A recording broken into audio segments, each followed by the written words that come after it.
Shay.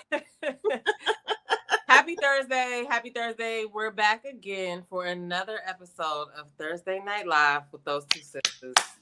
I have actually remembered to put our stuff in the description. So make sure y'all get in the description box below. Check in there. Follow Yes, I'm a Unicorn.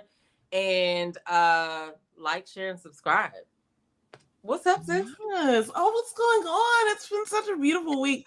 This week was a sneaker. Like, it just snuck right on by me. Like, I remember Monday, and I remember thinking, like, oh, okay, it's Monday. And then I just remember thinking, like, next thing you know, it's Thursday morning. I was like, oh, that wasn't so bad. But I mean, like, obviously I didn't like binge out and pass out. But it was like, you know, the work was just going so steadily that the time just flew by. Even the days I felt like were so short this week. Yeah, I don't know how it's Thursday right now. I would look up and it would be like, you know, 9:15, and then I would look up and it would be like 2. And I'm like, oh my God, what? This week went by so fast. But listen, I'm here. I'm healthy. I'm happy. There's a lot going on in the world. You know, a lot to talk about. You know, one thing that, okay, listen. I wanted to start us off with this because it was so funny because when I saw the clip, okay, first of all, okay, let's talk about this. Mama Tina, Beyonce's mother, is so hilarious, and she's like shady, and talking about her post that she had. I mean, it's a lot of things that she be doing that's like, I understand exactly why she did. I wonder what her sign is, because she's really petty. Let me see. And I love it. I'm here for it. What do you think she is? Huh? What do you think she is? I think she might be like a Leo, or it would make sense if she was a Leo. She could be a Gemini. If she's a Gemini, that's wild. I think she could be a Taurus too. She could be a Taurus. I don't know. I mean, I'm gonna look it up while you're talking. I was getting ready to say like, oh, I don't know a lot about her, but I probably do know a lot about her. Yeah. Oh my God. Hey, Blondie. Huh? No, this one is just so unruly. No matter what happens. Oh my God, that's the. Like, you know what? You need to name it. I'm gonna name it. That's I'm gonna name it. I'm gonna name that one, and I'll tell you the name of it at the end of the show. She's a Capricorn. She's a Capricorn. She's a Capricorn. But guess which day her birthday's on? You're probably gonna be able to guess. 1/14. No, that's Craig's birthday. But yeah, you're almost close. Come on now, when you guess it, you're gonna be like, oh, obviously. Give me a second. It's in January. Just think about when everybody else's birthday is. Beyonce and when. Oh, really? The 4th? It's the 4th. Isn't that crazy? Wow. It's January 4th. So she's a Capricorn. Okay, well, listen. I love me some Mama Tina. She's effing hilarious. They can't be petty. But anyway, go ahead. You said they can be petty? Oh, okay. They can be petty if they want to. Listen, she's hilarious. I think some people can be petty and it's welcomed. Some people can be petty and it's like, okay, get over it. Like, we're past that. Some people can be petty and it's funny. You know what I'm saying? I feel like hers is more like, it's a little shady. Like, it's like, oh, Mama Tina, you know, that wasn't appropriate. Beyonce's mother, how would your attitude be? Hello, because you know what, Beyonce, I don't know what it is about her. Maybe she just has decided that, like, I'm not going to let this bullshit past this point. No bullshit beyond this point will affect me, because I've seen a couple of things in her, like, documentaries and stuff that I think that she probably, like, lives by. But it's like, to be a certain amount of creative, you cannot be affected by the minutia that everyone else lets affect them. And I see that in her, in the way that she's able to, like, no one past this point, you know what I mean? And then she can, you know, do the things with her artistry. Yeah, because everyone, they're strangers. Right.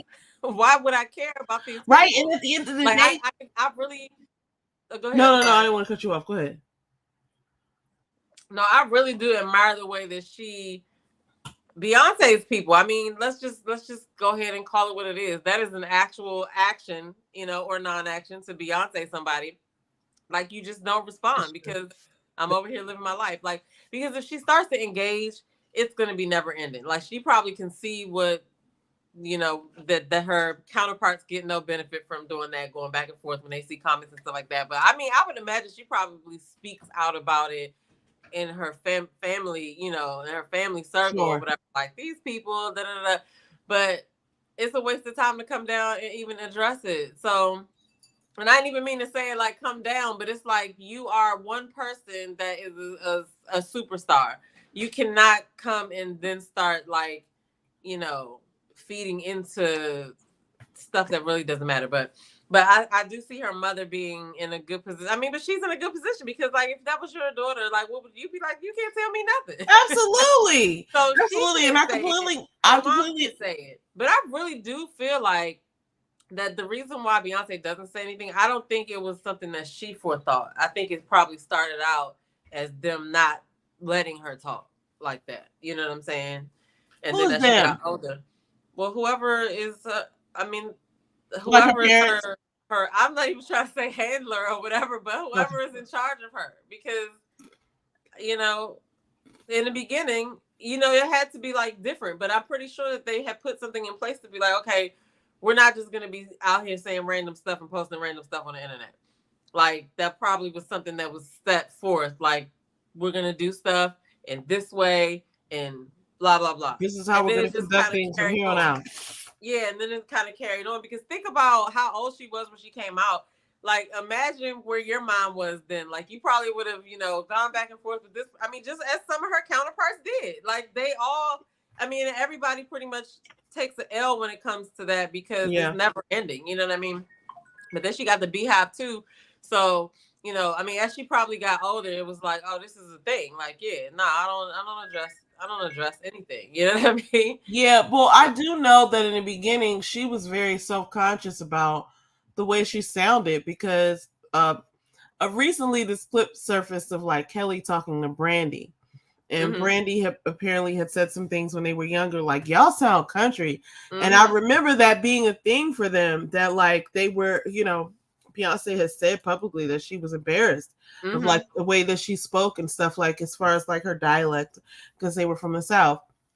So I think that was probably one of the reasons why she stopped doing interviews, because she just wasn't confident. Yeah, but I'm saying my personal thought, to me, this thought is that is a plausible like thing. Yeah.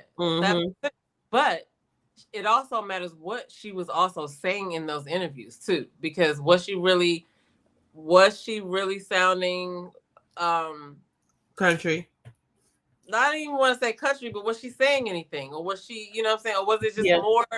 Was it something to give the public to talk about? Yeah. I feel like somebody came in and said, we're not doing this anymore. This is that. I feel like that's what happened. I don't think it was her that just said, oh, that's a great point. I think because she was young, right? And it's so like, this isn't giving us value. This isn't tracking us to more sales. Let's stop doing that.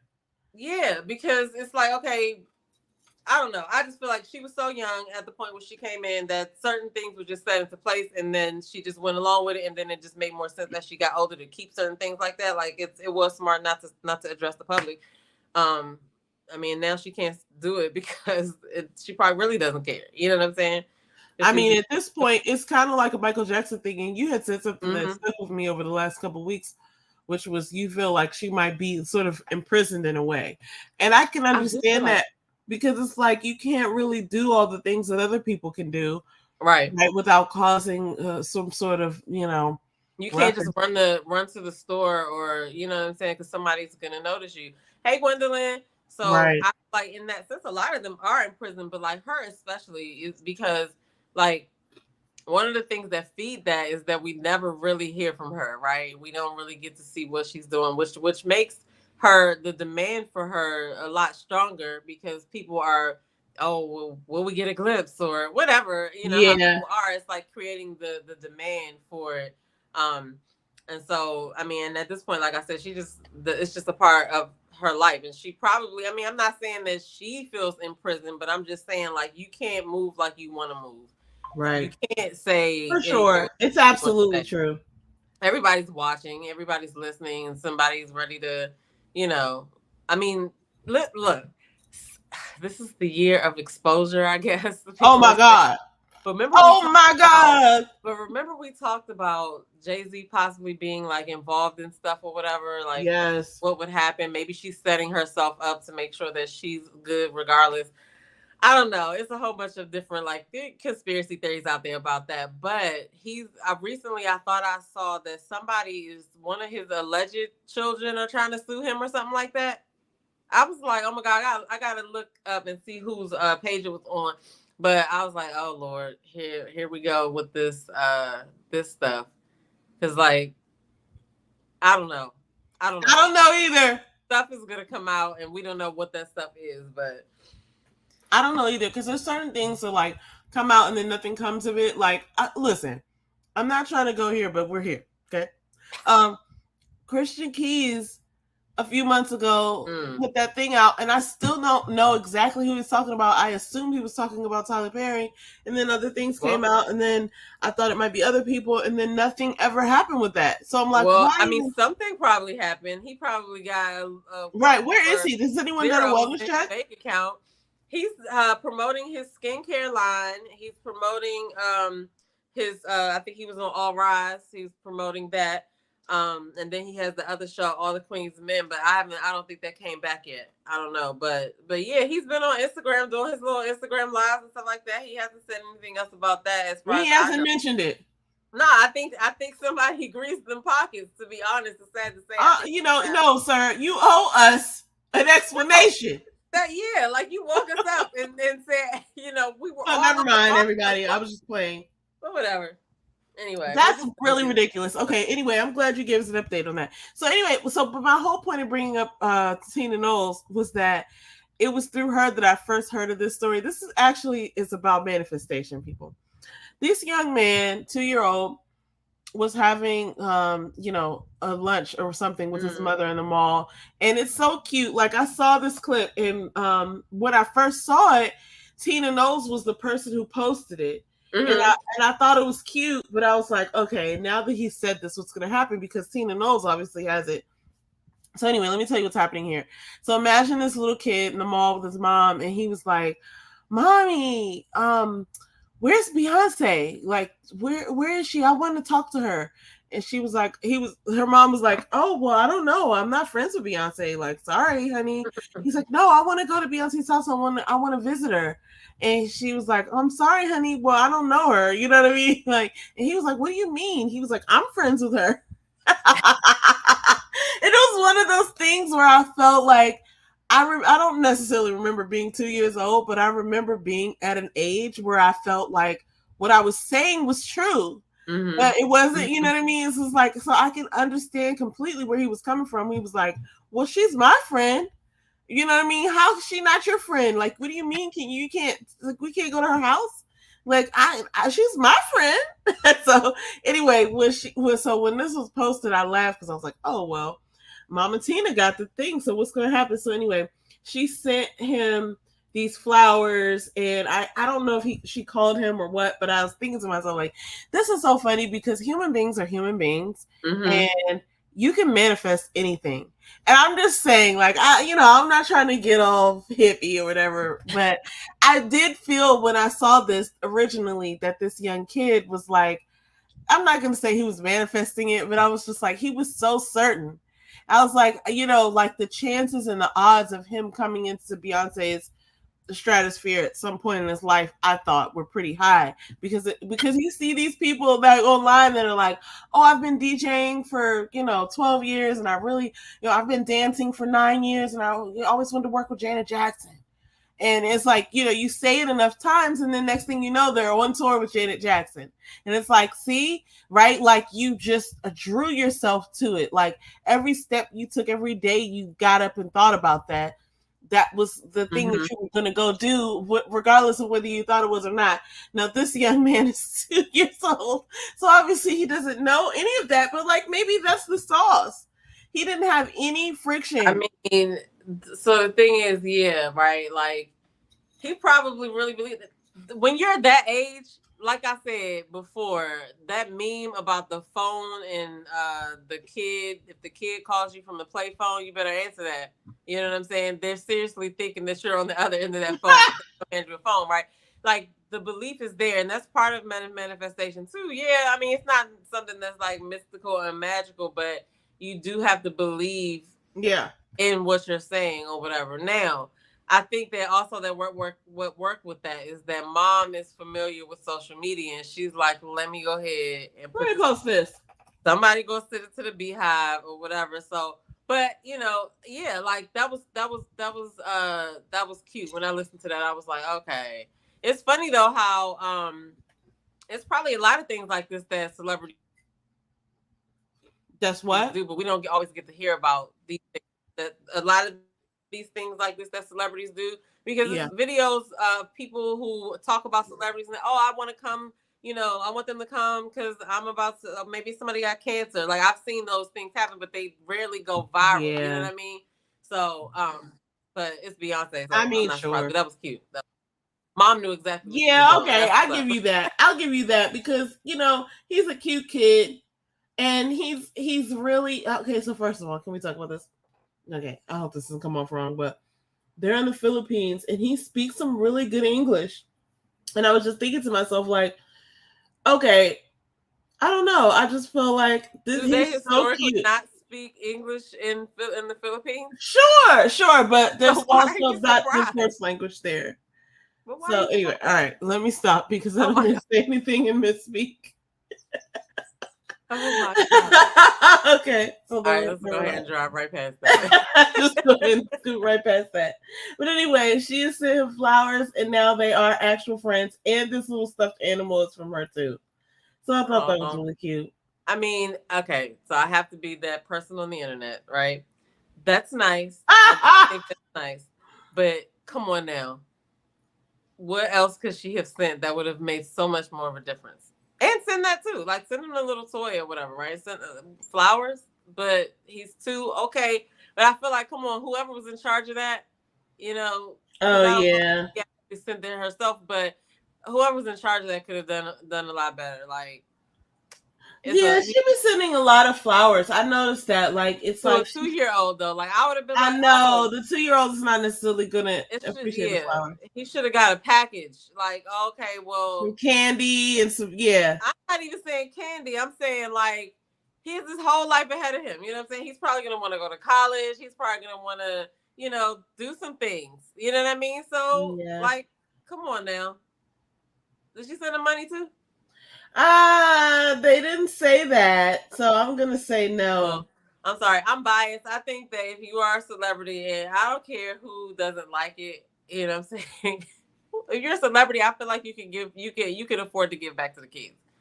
That's all I'm saying. I get it. I get it.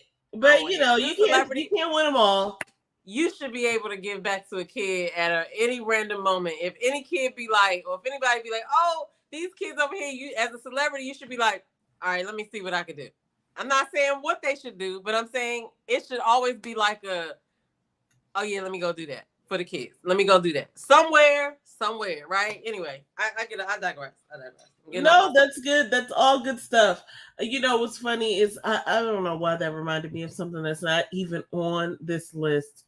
You know what? Let's go to this next topic, and that's going to lead us into what I was just thinking about. Listen, everybody, I was really excited by this. R&B Money, if you know this, R&B Money is a podcast with Jay Valentine. Take their 100th episode. They're interviewing Chris Brown. Now, I think it got released yesterday. I looked for it yesterday. I couldn't find it, but I saw some more of it today. And listen, everybody, I'm such a big Chris Brown fan. It's ridiculous because it's not even like I'm a fan in a way that I know all his songs. Like I know a lot of his songs, but like I'm such a fan of what he's done in the industry and what he continues to do and like his business model and just his personality and how he shows up in the spaces that he creates. But I am so excited. I still haven't seen this because I chose to watch the part of the Amanda Seales interview that I watched over this R&B Money podcast, even though the R&B Money podcast is hilarious. Yeah, it is. I love this podcast. But yeah, I haven't seen it yet, but I cannot wait to go and watch and listen to this podcast with Chris Brown being interviewed by Tank and Jay Valentine. What are your thoughts on this? I'm excited too. I'm backed up with interviews. Like, I gotta go listen to this one. I gotta go listen to the Amanda Seales one. I gotta go listen to Tabitha Brown. She was just on Lewis Howes recently, so I want to go listen to that. So yeah, I'm pretty backed up, and I'm excited about that because I also am a Chris Brown fan. And so yeah, I want to see this interview. Yeah, for sure. I think that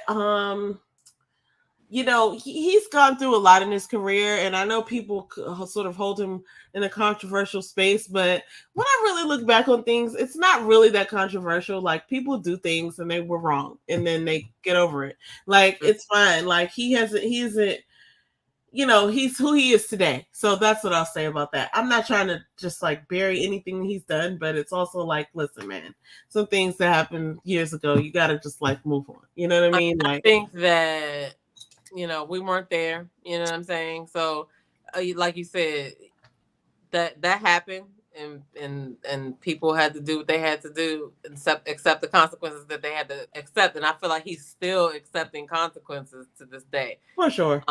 But yeah, like, I think that I really like the fact that when he's out in public, he is always willing to take a picture and, and entertain his fans. Not even entertain, but engage his fans, right? He's not one of those people that be like, get out of here or whatever. So I do like that. So yeah, I can't wait to see that interview. I love the R&B Money podcast, and it's like when people go on there, it's like their personality just comes out when they get on that podcast. So I don't know. I can't wait to see that one. I can't wait to see that one either. And I know exactly what you mean as far as like, oh man, basically everything you said, ditto. But yeah, when people go on there, their personalities come out, and I'm here for it. I'm ready to see this straight. And like, listen, man, we all make mistakes. We got to move on. That's what I'll say about that. I mean, because this is the thing that I always try to look at too, is that everybody has done stuff growing up. Like, your situation may not be the same as this person, no, but everybody has something that they may not want, that might not be their shining moment, right? And so I feel like with this situation, it's interesting because it was something that happened in public and people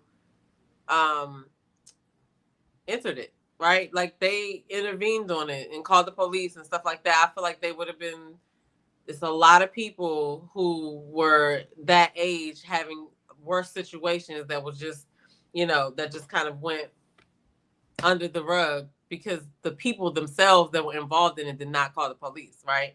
Not saying that it was right, but they were two youngins fighting each other, right? I don't know. I just feel like something had to happen because who knows how it would have ended up, right? But who knows how it would have ended up had nobody done anything. Like, we don't know. We don't know what would have happened. So I don't know. No, you do know. I feel like, look, I'm here for whatever Chris does. You know me. It's a touchy topic, but I'm not gonna. I just can't. It's just like the Freaknik thing. Like, all of you people who were down there at Freaknik, not you. Like, what were you guys thinking about? You know what I mean? That's an indiscretion that I'm pretty sure a lot of people don't want to be exposed, or didn't want to be exposed, or wouldn't have wanted to be exposed. So I mean, I feel like people, when you are young, unfortunately, a lot of the decisions that we make are life altering and life changing, and we don't realize the detriment until we get older. You know what I mean? Hello. So, thankfully, I mean, some people get through it without making too bad of mistakes, but like, it's so crazy how you have to make some really serious decisions at a time when you really don't fully even understand life yet. What the repercussions are. Yeah.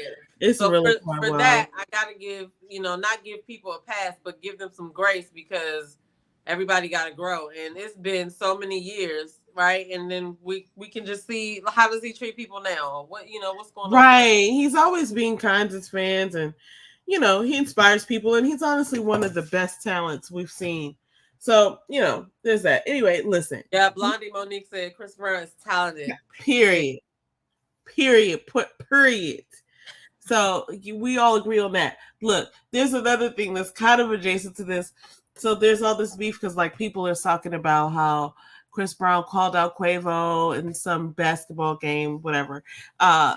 And I don't really know about all of that beef, but I do know about this rap beef that's happening right now, which is wild. So this isn't even on our topics list, but I just have to say, I'm not necessarily into the rap beef sector or whatever, just because it doesn't excite me. Like I remember like Ether, like I going back, I remember like Biggie and Tupac, and like I was super into that, right? Like I remember hearing those records, and you know, Tupac was going really hard. He was saying things that I had never heard anybody say. So I mean, I remember that being very exciting, but you know, I guess and I don't even know if that was the first rap beef. You know what I'm saying? But you know, it was exciting then, but ever since then, you know, rap beef has been, as a term, has been coined, and every so often we get these people who are rivaling or who have a rivalry. I don't even know if I said that, if that was a real word, but who have a rivalry. The most effective one that I can recall is when Kanye West and 50 Cent had their albums debut on the same day, and they both showed up at 106 in Park. And I thought that was really cool because I miss 106 in Park. Hello. I used to, man, let me tell you something. That was my show. But 106 in Park used to be man, that joint used to rock. But I remember when they both came out and they were like, you know, beefing or whatever, like, but the point was like, hey, everybody go buy our album and see who wins. And then it was like a call to action. It's like somebody's gonna, you know, everybody's gonna win because we're all gonna get paid. You know what I mean? But I don't understand at this point in time how exactly artists get paid from streaming. And I don't think, you know, listen, that whole situation needs to be looked at and redeveloped. But so I don't understand at this point in time, like how a rap beef is beneficial to the artists and the people who created the music and who created like the actual content. And I also don't understand how it's helpful to, well, I do understand how it could be helpful to the genre, but only if the business models were pointing back to the people who were creating the product. You know what I mean? It's like, it doesn't make sense to me because it's like rap beef just seems like controversy with no payout. Or the payout doesn't go to the people who caused the, you know, who caused the attention to be spread.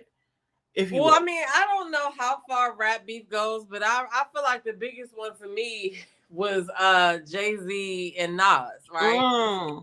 But then you also had like East Coast versus West Coast. You had, you know, I don't know if they still had rap battles back in the day when it was like Kool and the Gang. And Can you imagine? Probably they were that's ciphering, I suppose. That was how far it went. No, I'm pretty sure. Like, let's meet on 85th and battle this out. I can't really. I don't know. I don't take Drake. Jake. I'm an old person now. I'm not into the rap beefs or whatever. So I don't know what's going on. I'm gonna have to ask your nephew to explain to me what's going on with the because I think Kendrick Lamar and I was like, what is happening? Well, let me tell you where the state of it is. I won't go back over all the history, but yeah, Kendrick Lamar, I think, was the person who started this out. But anyway, like Future, Metro Boomin, all these people got involved, and then recently Kanye got involved. Kanye is going through some stuff, y'all. I don't really know what to say, but they're all, Rick Ross, they all kind of, I would say they ganged up on Drake, and I think it's one of those things where when people don't like you, they're waiting for the opportunity to talk about why they don't like you, you know. And I think Drake probably is, okay, listen guys, I've never met Drake, okay, so I'm sorry, but we're gonna talk about this because we're here. he doesn't seem like a nice man. He doesn't seem like, you know what I'm saying? Like he in some ways he seems entertaining for sure, but like he doesn't care about the well-being of, like he's Drake. Like he's here to do what he came to do. And so I think he probably is sort of like an asshole and people don't like him. The only reason I say that is because all of these people were waiting to like beef with him. We live in a world where clout is king to some people, okay? And just because somebody comes out to say something doesn't necessarily mean, like, some of these beefs doesn't even necessarily mean that they're beefing. They just want us to think they're beefing because here's how it happens. Like, look at how YouTube does, right? This probably, I don't know exactly how the streaming part works either, but this is what I imagine. You got this person that comes out with the album, and they may have talked about somebody in there, but then you have all these other people that come out to talk about this person's album. Now, the people who are diehard fans for this person who came out with this album are going to go see what shit is being talked about their favorite person by these other people. These other people are getting the clout, i.e. streams, because people that are fans of the other person want to hear what they're saying about their person, right? So it goes on and on like that, because if you get paid per stream, right, and I put out an album and I'm, then you put out a response to it, it's going to be cross promotion. So both people make the money, and then they probably not even beefing for real. You know what I'm saying? It's just a ploy for everybody to go and buy all this, who knows? Because we're not spending time with these people. They probably, cheers. I mean, I hope they fucking drop their albums and watch the numbers go up. Everybody, I hope they're all like really lucrative, like they're making really lucrative moves, but at the same time, I didn't necessarily care to listen. So, like, to be honest with you, full transparency, everyone, I haven't listened to this. And James asked me the other day, like, did you listen to this? Did you listen to the response? Oh my God, did you listen to so? I was like, no. See? Of course I didn't. Turn that shit off. No, but see how he so that's the thing. It's just like a business. Everybody's not going to be the intended target, right? And that's fine. But the people who care, they're all eating it up, and that's what they wanted. So, like, we don't really matter. They're like, it wasn't for you anyway. You know what I'm saying? Right. So, but I can see how, like I said, we don't even know if they're beefing for real. Like, that's why, sometimes people are too invested. We just see little bitty parts of their days or whatever, and it looks like, oh, they might be beefing. Oh, they said this, they said that. But it's like reality TV. You know what I'm saying? Like, they might not like each other, but then they might also just be getting paid by all the same people. I don't know. One reason was, so the other thing that I didn't say was that, what's his name? J. Cole, the original, like, I guess he's the one who put out the first response to Kendrick Lamar's beef. And I thought what was interesting is, like, he took it back. It was wild because I was thinking to myself, imagine if they took, if Nas took Ether back, or, like, you can't do that. Like, you can't take it back. It's out there. You said it. You said what you said, and we heard you, buddy. You know what I mean? Like, back in the tooth. It's already out. But I get, I don't know. I don't get it, but I understand the logic of, like, what he was saying was like, oh, I don't want to downplay him and his work and all this. It's just like, but dude, you're like, either you're part of this or you're not, and we'll see how this plays out. But apparently, it's all for entertainment. Like, listen, we don't find out about these things by accident, right? It's like, it's really known what gets America going. And by America, I don't mean like 100% of America, but the masses that be on the internet, they know how to drive people. Like, it's just very interesting to watch. It's just very interesting to watch. I'll say that, because I don't know, if you don't care about it, like, I don't follow Drake. But back when Biggie and Tupac was beefing and Nas, like, we were all into it. You know what I'm saying? We were all not into it like we wanted it to happen, but everybody was like following what was going on, what's happening, So it's just the same thing, but it's just the people change, because I just don't take Drake seriously. I don't know. I don't either. It's always been that way for me. Like I remember back in whenever I found out about him, and I didn't really. Hey, Kamisha. I didn't really care for him, but hey, Kamisha, I didn't really care for him back then. But I just remember, hearing about him and that. Okay, you know what I remember? I remember Nicki Minaj was also like sort of up and coming, and they have both taken on a similar business model and they were shaking things up, because typically the business model was you get a mixtape out there, and then you're hot, your name is hot in the streets, and your mixtape is doing well, and then that then you can sign a deal. Both Nicki and Drake waited for the deal, which was very unheard of at the time, but was also such a good move, because a lot of artists, they go into debt with the deal. Like the deal means, depending on what kind of deal you sign, whenever you sign something, you're promising something, right? It's like your signature is your promise that you're gonna deliver something. And with these deals, especially if we talking about like the Diddy deals were not okay. But it's like a lot of them deals were bad back then. Like a bunch of people ended up broke. You know what I mean? And it's like, they're taking your money from you before you make it. So it's like you're signing on to this deal. They're going to charge you on the front end for your studio time, for your wardrobe and your tour expenses. And you're thinking you're just making all these choices and it's part of it. But it's actually them, billing you on the front end. Like they're running up the tab for you, so that when your album drops, like whatever you're going to make from the album is going to be counted against the bill you've run up. But even more sinister than that, it's like sometimes people lock people into deals, and they know that these acts are not going to survive. They're not going to have careers that long. I hate to bring this up, but this is a prime example. I'm sorry, everybody. Listen. Diddy signed Cassie to a 10 album deal, and there's no way she had 10 albums in her, everyone. She's not Mozart. Okay. Like, shout out to Cassie.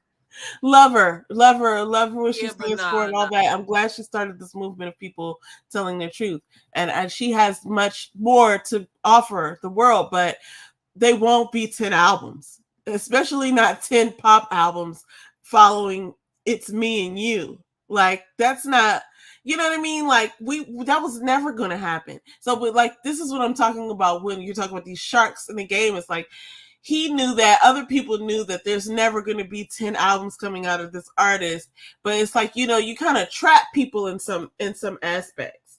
So, I mean, I don't know. Anyway, that's what I was talking about with the record deals. But I feel like, as far as wait, I'm sorry. Who was the person that Chris Brown was going against? Was it Quavo? Well, he said something about Chris Brown dropped this record. Say again. You said I said Chris Brown dropped this record, didn't he? So he does have a record out there, but this all started. So what I'm talking about is like what happened with the whole Drake and Kendrick Lamar thing. No, I know. I'm sorry. I was reading Kamisha's comment about Chris Brown ate him up, and I remember it before that we mentioned that Chris Brown, when we were talking about everybody, we mentioned that Chris Brown said something and had dissed somebody, and I was trying to figure out who it was. Yeah, it was Quavo. Okay. Because he said something to the effect of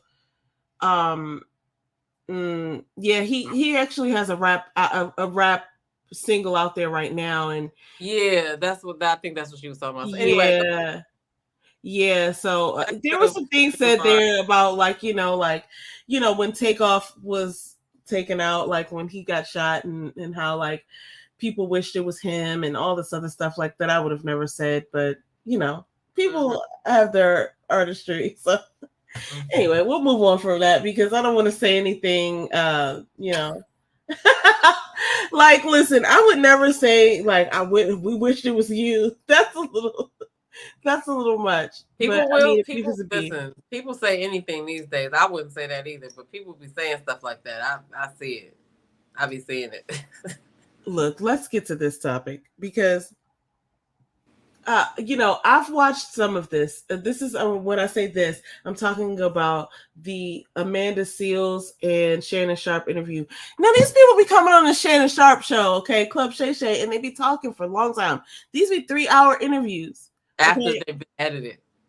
Edited 3-hour interviews. So how long are they there? They got to be there for like 5-6 hours. But I do understand, because me and you could get around and talk for like 6 or 7 hours.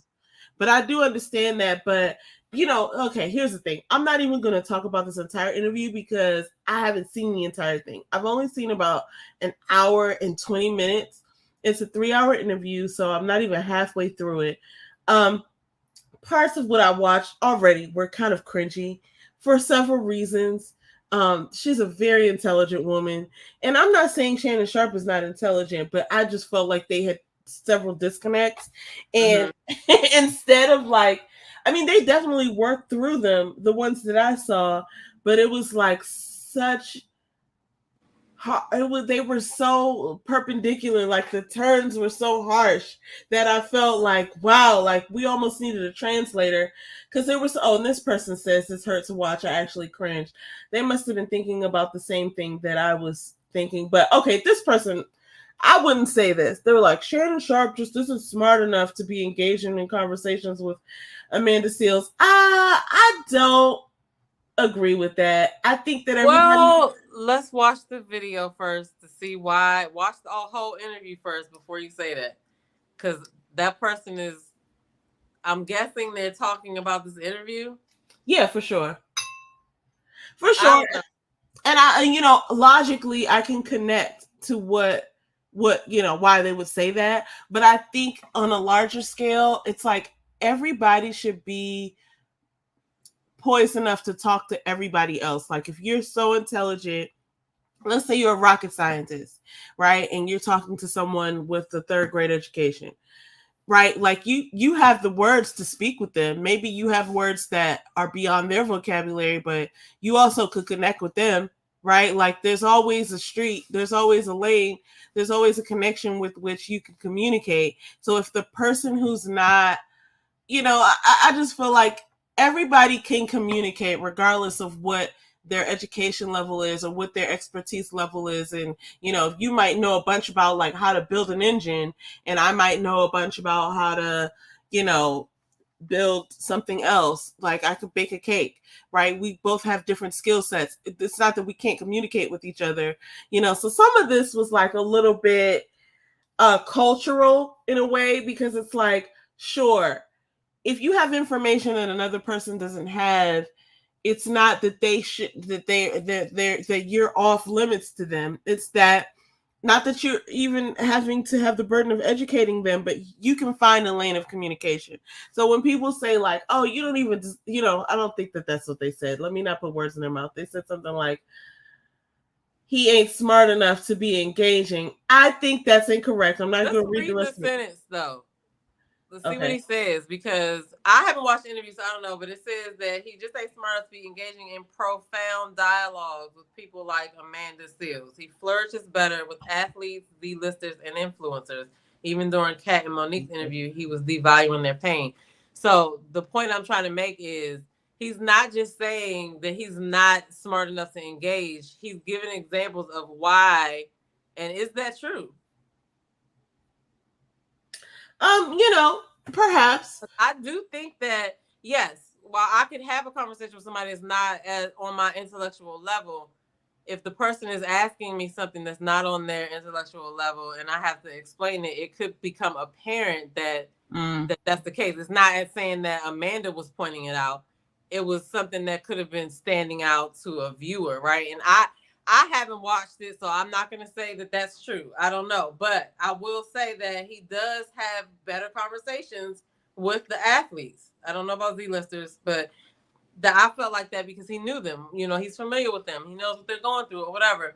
Because everybody, he's doing a really good job of interviewing, but this isn't the first interview that somebody has said that. That's true. Similar like that. It's like he wouldn't even have the right questions to ask a person if he doesn't know about it, right? If it's something that he's not familiar with. So it's the one thing to have the conversation, but it's like, okay, when Willie D did the interview with Cat Williams, everybody was like, what is happening right now? I thought it was still a good interview. Everybody has their own styles, but people were saying similar stuff to that, right?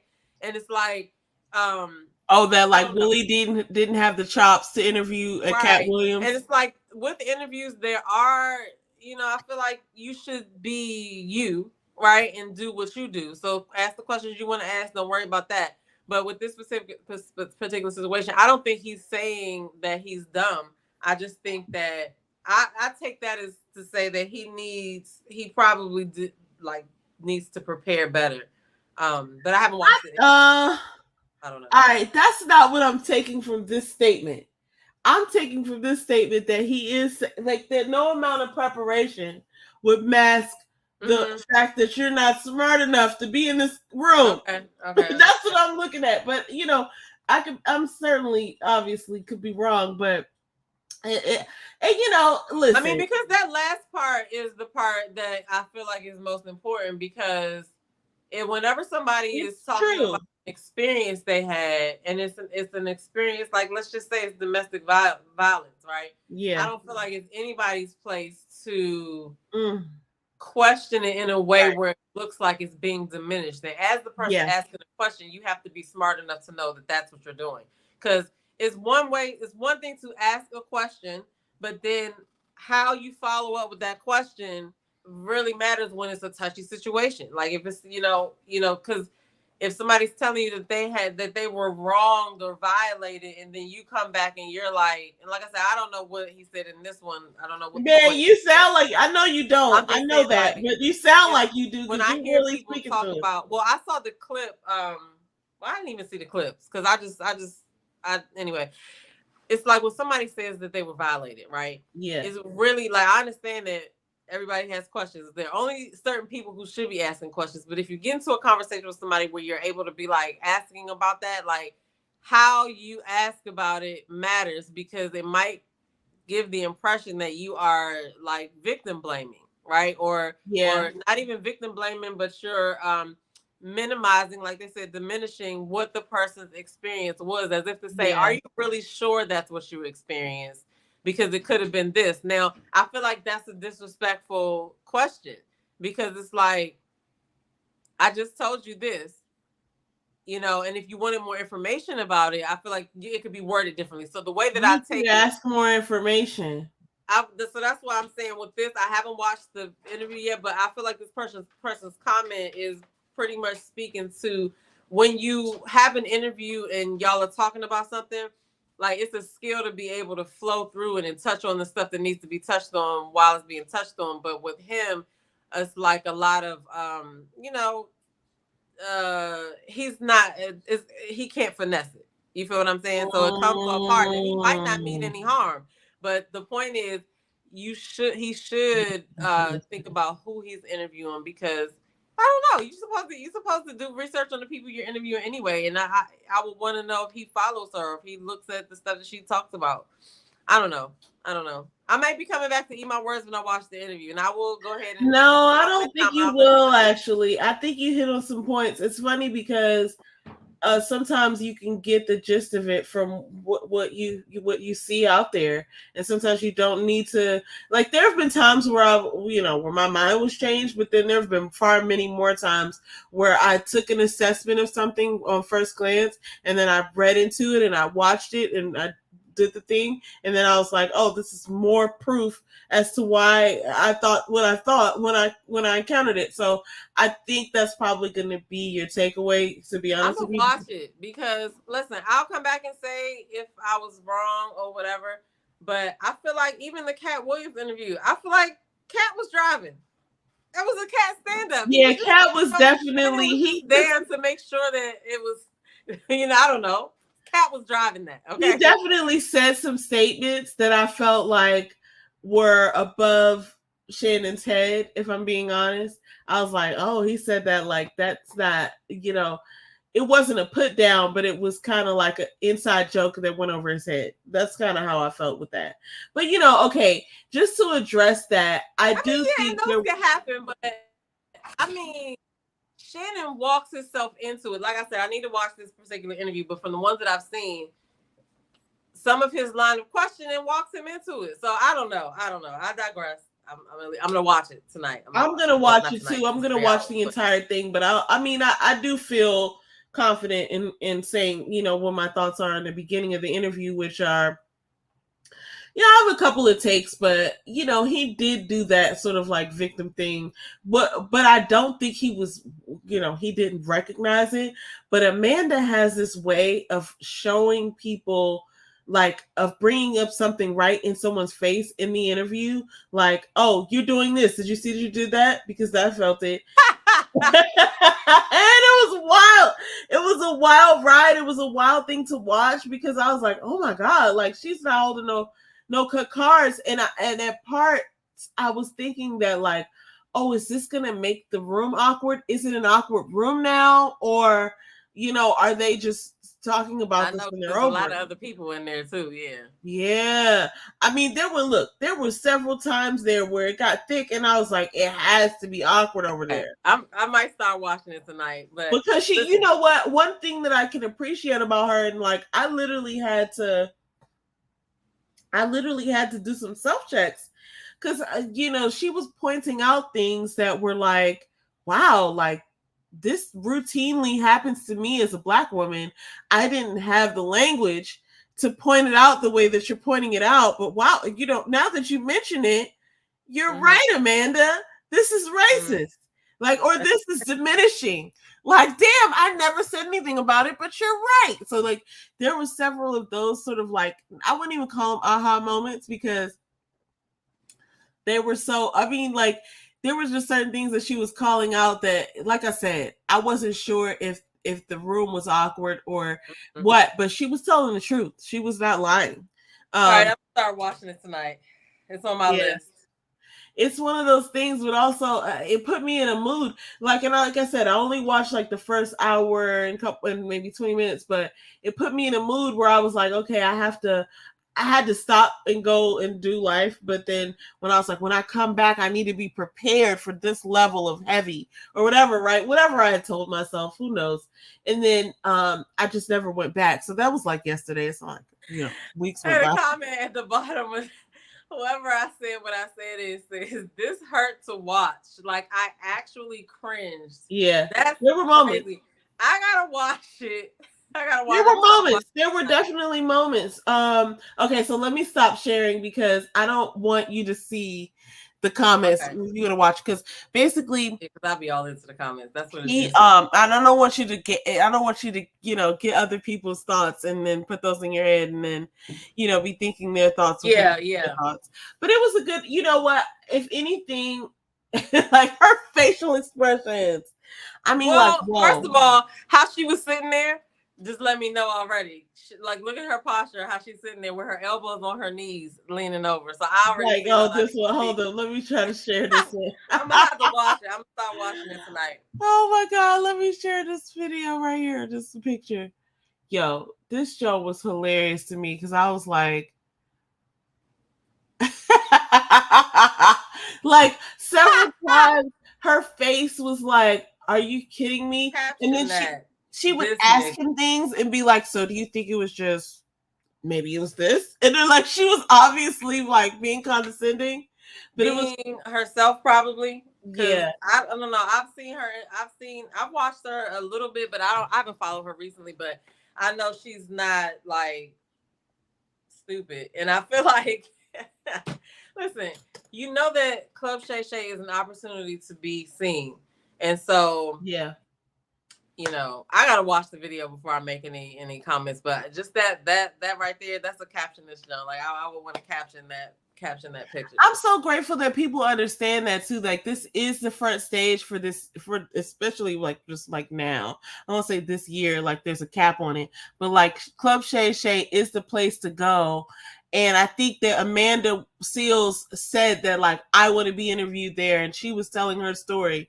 So that was like, she went there to tell her story. And so she didn't, listen, I'm not her representative or whatever, but I wouldn't have expected him to push back on things because he hasn't pushed back on people before necessarily. So these are things we need to like just pay attention to while you're watching it, because who has he pushed back on? If he hasn't pushed back on anybody, why is he picking her, a woman, to put back on when he had a whole bunch of men to hold accountable? But I digress. I'm gonna watch You're gonna watch it, and I can't wait to hear what you have to say. But it just does crack me up when, you know, I do see that happen a lot when women say certain things, and sometimes men ask these lines. They ask this line of questioning that just clearly kind of like minimizes what's going on, even though you want more information. What you're saying out of your mouth matters. So anyway, I'm gonna watch it. I'm so down with that. Okay, so listen, this next thing that we're gonna share, it's what we're gonna basically end on, because this is great news and I'm so excited. Sarah Jakes Roberts is coming out with a new book. I've actually already pre-ordered it. I can't wait until it gets here. It's supposed to be, so I don't know when it gets released, but I guess it gets released on the 30th. Like, that's the day that I'm gonna receive it. When you pre-order something, like especially on Amazon, they'll make sure you get it on the day it's released. So they'll ship it out in enough time to get to you when you could go and buy it. So I already paid for that thing, because I was like, first of all, I just so every time I encounter something with her, okay, wait, let me bring her up, because we don't even have her on the screen and I'm talking about her. Let's share this tab instead. Every time that like something comes up about her, I have a thought in my mind of like, oh, okay, this is how this is gonna go. And she always seems to be able to exceed my expectations. Like, so I mean, and I just feel like I personally believe it's because she's just being real. I don't know if that's really the case. I know there's some controversy or whatever, but like, I just feel like she's real. I feel like she's giving us her. And so I just can't wait to see this book succeed as well. But also, you had pointed out to me that she's on the Dear Future Wifey podcast. I think it just came out yesterday. Also, Crystal Renee was on there too. From the team. Yeah. And she was on the Harley Initiated podcast too. But yeah, so I gotta watch. This is in my lineup of stuff to watch. So what do you think about Crystal Renee? I mean, I know what I think. Huh? I love her. I do too. And I saw that she was on the like the B. Simone Drake that she just started. And she has a bunch of stuff that she's doing. So I'm definitely here for her. I feel like she's one of those people that what you see is what you get, and like the real vibe and energy is what you're reviewing. So shout out to her. Hopefully she's, doing her thing. I think she probably is. But yeah. I didn't know she was on the Dear Future Wifey podcast. I have not been following. I don't know what's going on. I don't know if it's my algorithm or if I just need to get a better schedule about me, but there's certain podcasts that like I love to listen to, but I haven't gone back and listened to. This is one of them. So I think the last one I saw was, the last one I saw was him and Megan, Megan Ashley. So it wasn't that far. That wasn't. That was recent. But yeah, I need to get back on my listening to this. But I can't wait for this. Like, I also love just the space that we're in this day and age where you can like put out a product like a book or whatever you're working on, and then go and run the gamut of like, podcasts and shows that are out. I just think that's very cool. I just think that it's cool that Black people have their established sort of like channels or spaces that you don't have to be on NBC. You don't have to be on ABC. Nope. You don't have to be on CBS if you don't want to. You don't have to be contrived and controlled and you can't say this, you have to wear this, you have to be here. You know what I mean? It's like, no, this is real conversation, real Black people own these entities. I love it. And you never know what's going to come out when two different people get together. Like, our whole makeup is about engaging with each other. And it's just like if you and I were like 10-year-olds, right? And we saw each other on the playground, we would be like, hey, what's your name? I have this. What toy do you have? And then we would share and we would play, and then who knows, what will happen? Like we might What grow will up happen? Yep. friends, or we might decide to write a book together, or whatever, right? So my point is, like, I love when we all, kind of when get together and have conversations about, a lot of these conversations, a lot of them surround dating, but a lot of them also surround like mindset, stuff like that. So I just love to see these people talking and see what comes out of conversations. So interviews are my thing. And like shout out to Kamisha too, because Kamisha interviews people, but she not only interviews like people from like Ready to Love and owns shows or whatever, but she actually interviews people from Big Brother and CBS, the Netflix shows and things like that. But stuff comes out of that too because people want to share. They want to talk about themselves. You know what I'm saying? And Absolutely. I just love it. I just love it. Anyway. I saw, that she was doing an interview with Willie Jones, who sang on the Beyonce album, and I love that. So, for sure, like it's about getting people's stories out there. Yeah, because you just never know. We only get a little piece of what we see on people on TV, or if we listen to their music or whatever.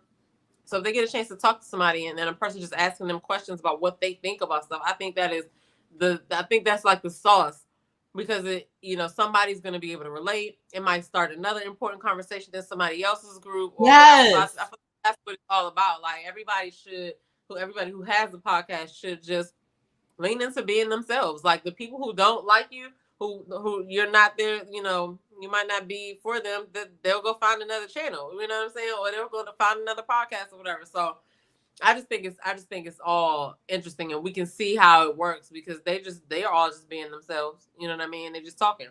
So. And then you're right, and then you get in those spaces and two minds who, maybe think similarly, maybe don't, but like they get into a conversation and they start to touch on different topics and bring different viewpoints. And it's a space that's created that maybe has never been created, or like there's something to participate in that, wouldn't have been the case with two other people. So it's like, it's exciting to see these conversations and participate in them and have them be saved so that, that's what I love about podcasts. It's like, you can go back and like share that conversation as many times as you want to. And on top of that, like it's certain podcasts that once you get like, think of Lewis House, think of Jay Shetty, think of, the Billios, Mel Robbins, like that. Once you get into a circuit, like all of those people are still interviewing the same people. You feel what I'm saying? Yeah. But it matters what questions they're asking, what kind of angle they're going to take. So that's my point. Like everybody is a unique individual. So you should always be looking to like see what you can learn from the next person. Like what is, what kind of conversation could you have? Because it's also audience sharing too. Like my audience might not, be familiar with this person's audience, and this, vice versa, and you just never know. So I like it, but I like it too. But you know what? You just put me onto a bunch of stuff that I need to make sure that I am watching. So I still haven't. Oh gosh, guys, I still haven't watched the Tabitha Brown on Lewis House. I gotta go back and start with that. I gotta finish the Amanda and Shannon Sharp joint, even though that's a doozy.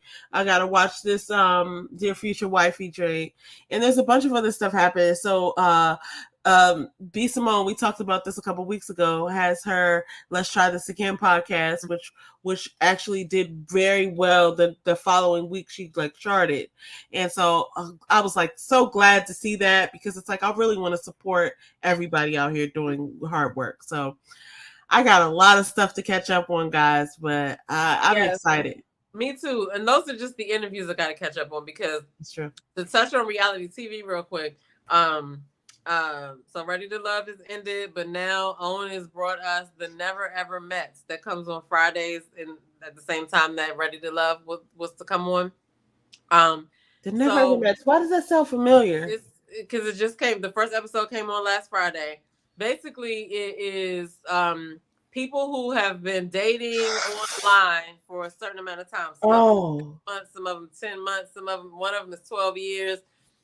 And they're supposed to meet each other for the first time and live in the same house. And they're going to have relationship challenges. And there's the lady that played Portia on Empire, Taronda Jones, I think her name is. Yeah. She is the voice of reason on the show or whatever. But they also have like experts, relationship experts involved if somebody wants to talk. However, the first episode aired and it was a bunch of red flags in that jump. But before I could even get to review it, one of the couples came out and said that, okay, so I have to give a little spoiler here, because one of the couples that was on there, they got into like a little physical altercation, like she was talking about another dude's shorts, and he got mad that she was like flirting with this guy. He felt like she was flirting with this guy, and they got into like a verbal back and forth that ended up with her being pushed, and you know what I'm saying? No, okay. And so I'm like, why are we watching this happen? Like, what are we doing? So I didn't even do a video about a recap. I just did a video asking what the fuck are we doing? Because it was crazy. I think they ended up getting put off the show, but fast forward, they came out and they said that it was fake. They already knew each other. They did this for TV or whatever, right? But it was like that part wasn't fake because it kind of got out of hand. Like they were playing apparently first, and then it got to like somebody slapboxing, right? Like slapboxing. Yeah, that's never a good idea, people. So that's what they trying to say happened, and they like it wasn't no domestic violence. It wasn't this. Y'all think that y'all got me all figured out because Kojo came and said something, and a couple of other people came and said something. I think Kamisha talked to them on Instagram, but she's gonna be interviewing the girl Alexis on Saturday, I think it is. Okay. So that's going to be interesting because I think they got kicked off the show for that. I think they got removed off the show for that because I didn't see them in any of the other previews. But so basically they're saying that they just did that for TV. They just out here, they were friends and that's what happened. And this was filmed 2 years ago. So that's even more making me feel like, y'all had all this time to sit here and edit this, and this is how y'all portraying it.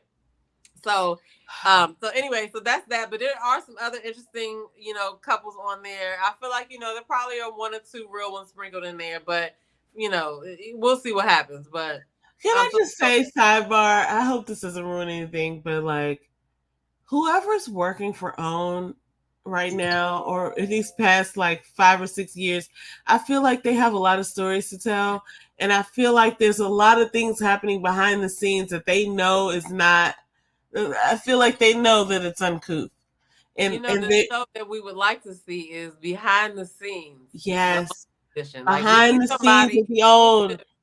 Yeah, a disgruntled employee from OWN that is fed up with how everything is going, that wants to come out and talk, and that person needs to come out here and do an interview with one of the interviewers for the reality world, whether it be Kamisha, Kojo, Crystal, whoever. That's the person we need to interview. That disgruntled employee that is ready to walk off the job now and tell us everything that's happening. Tell us everything.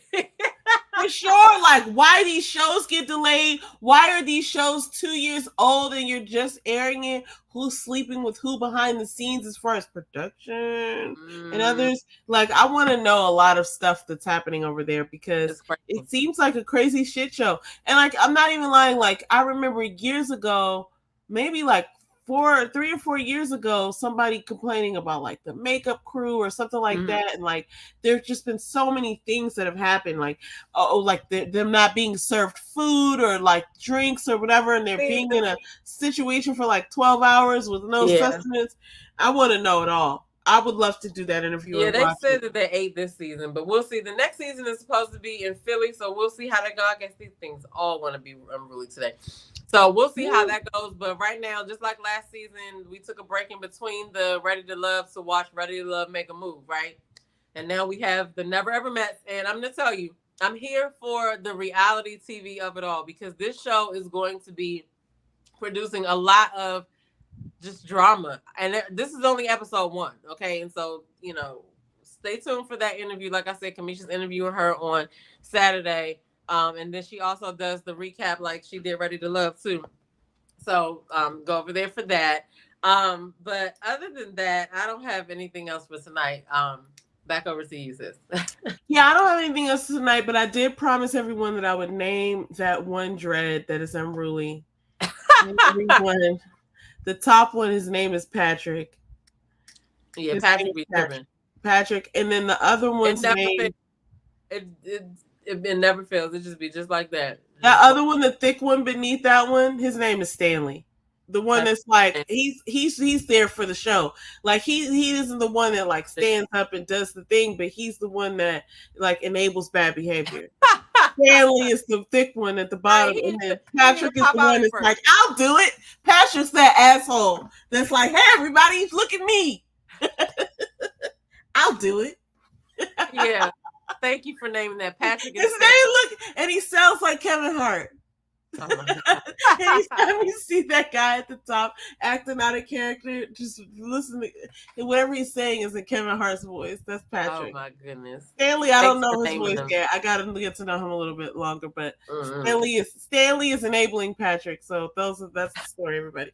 Listen, this was a great show. I love talking to my sister as usual. We're so glad that you guys joined us for another week of fun. We don't know what's going to happen next week on the internet streets, but we will keep you tuned in. So come back and join us. If you like this, make sure you like and subscribe. If you didn't like this, just don't say anything. Just don't say or type anything and have a great life. But anyway, I had a great time and I'm so excited. And we'll see y'all next week. Yes, we'll see y'all next week. Thanks. Peace, everybody. Peace.